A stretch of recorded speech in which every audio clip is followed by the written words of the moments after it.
Hi everyone and welcome to the Free Range Diva. Today's video is going to be about supplements and how to use them correctly. Hopefully I can answer some questions you may have had in the past, whether you supplement or not, because I feel like it's not enough that often we say, please consult your medical professional before you use blah, blah, blah. It's not enough. I think you need to know what sort of questions to ask, and what if you have a doctor who knows less than you do about supplements? So let's jump into the subject matter and hopefully I can clear some things up. Recently I saw some news on collagen supplements, and I talked to a couple of viewers, and so I had some info on turmeric as well, which was a video that I did recently. As far as collagen protein powders, they're still generally regarded as safe, but there are some potential side effects that you should be aware of. For example, if you have a history or a family history of any kind of kidney stones, you might want to be careful about supplementing with the high protein collagen supplements. Or at the very least, start slowly. Also, you might experience any of the side effects that you would experience from anything that has too much protein, or anytime you might be getting too much protein. So tummy upset, mood changes, mild headaches, and of course there's always the danger of a potential allergic reaction. And turmeric is not advised if you have gallstones. So again, that's something that if you do, you need to, talk to your doctor about that.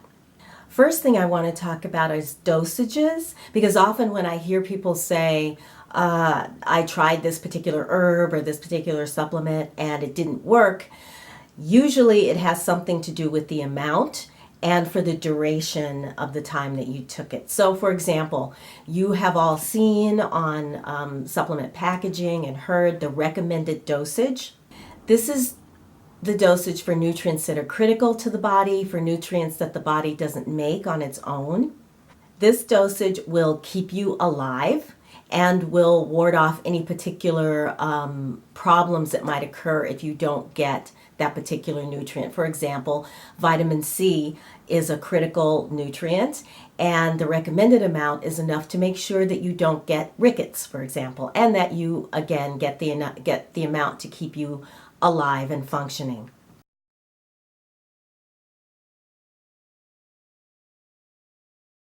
The optimal dosage of a particular nutrient is the amount that is going to protect you from diseases. It can improve your energy and prevent, things from going wrong down the line. It's also the best protection from, general illnesses. Like a higher dose of vitamin C can help you ward off the flu virus or, whatever cold may be going around. Then there's something called the therapeutic dosage.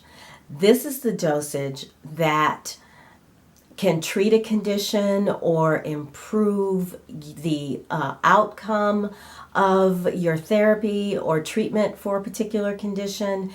It can also control, prevent, or relieve the side effects of any medications you might be taking.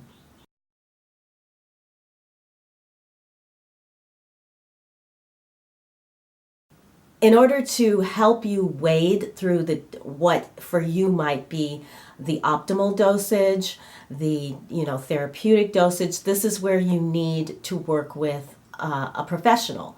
This is when you need a medical professional to help you determine the correct supplement protocol for you, especially if you're trying to treat a particular condition or are on medication. Supplements, when used correctly, can help to improve the outcome of your treatment or reduce the side effects of your medication. So let's look at an example of the most frequently recommended vitamin for doctors for good health, which is vitamin D. Okay, so the optimal amount is going to depend, first of all, on your geographic location. If you took a look at the map of the country, the United States, and drew a line horizontal starting at Los Angeles, which is where I am, straight across till you hit the Atlantic Ocean. If you happen to live in a region below that line, you're going to be able to make plenty of vitamin D just from the sun, provided, of course, you allow your body some time in the sun without sunscreen. If you live above that line, you should know that the only time you can actually make vitamin D is when the sun is at a 45-degree angle in the sky. So a lot of the year, you're not going to be able to make it whether you're using sunscreen or not. So your optimal amount of vitamin D not only depends on your geographic location, but it depends on your skin color. If you have more melanin in your skin, it's going to take longer exposure to make vitamin D. It depends on how much sunscreen you use, and most importantly, your weight. So because the more fat cells you have, the higher you're going to burn through vitamin D. So what might be optimal for me may not necessarily be optimal for you.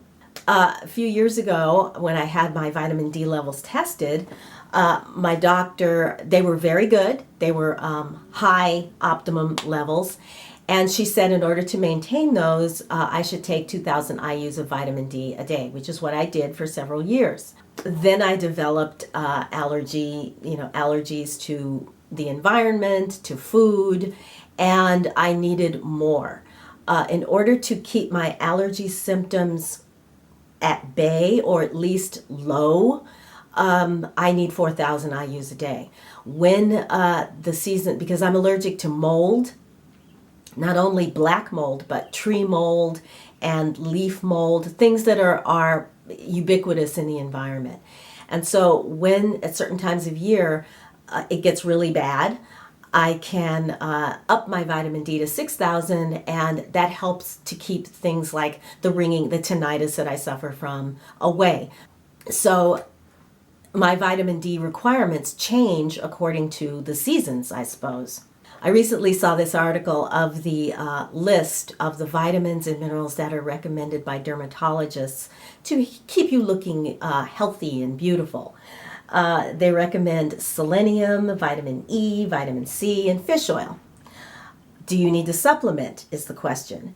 Well, for selenium, 2 Brazil nuts a day will give you your complete amount of selenium. So, not necessarily. Vitamin E, too much. There's been lots of studies on especially synthetic vitamin E, and too much of it can cause you some very serious health issues. So rather than supplement, how about 1 tablespoon of wheat germ oil, which has the highest amount of vitamin E per ounce? Or that 1 tablespoon will get you to optimum levels. The number 2 highest food in vitamin E is sunflower seeds. So in the form of seeds, oil, or butter, and 1 ounce of either of those will get you to optimum levels of vitamin E. Vitamin C can be hard to get to those optimum levels with food, so supplementation might be a good option for you. And because vitamin C is a water-soluble vitamin, the body will use what it needs, and then the rest will just pass out of you, unused.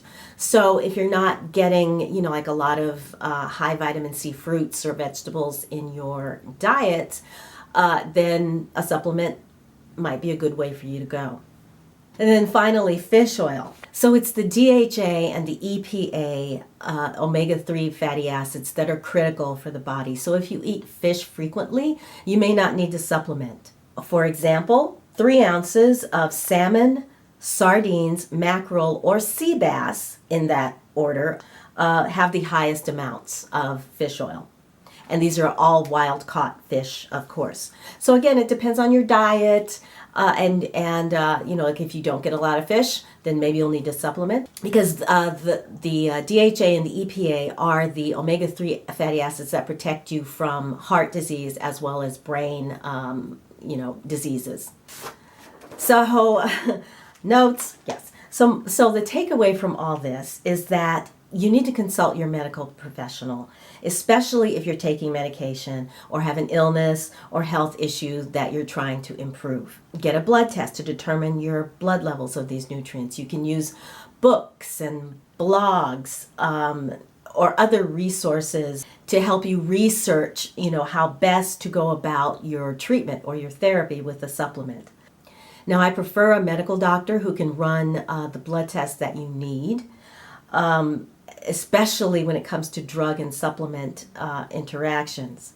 But you may need to shop around for a doctor who uses or is, well versed in supplements and herbs and things like that. Now, when I first moved to California, I had a doctor who was had also, in addition to being a regular medical doctor, she had also studied Ayurveda. And so she was able to give me a supplement protocol that got rid of my hot flashes. And then before I found that obviously changing insurance companies and all that kind of stuff, I went through, I found myself needing a doctor when I had this particular allergy reaction. And I had to go through 3 doctors before I found the one that would actually be willing to work with me to not only, work through any kind of medication, but to also talk to me about alternative therapies. And, I can say do not give up.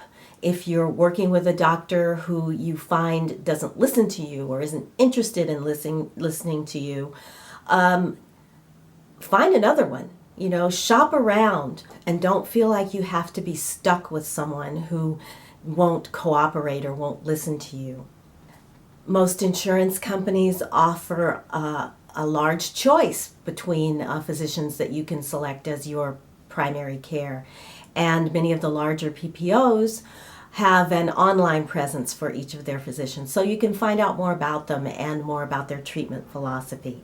There are holistic nutritionists, herbalists, acupuncturists, chiropractors, osteopaths, many of whom are covered by insurance. The acupuncturist that I worked with last year was covered by insurance. So don't give up.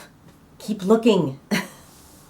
And hopefully you will find someone that can give you the treatment protocol that you are comfortable with and that you deserve.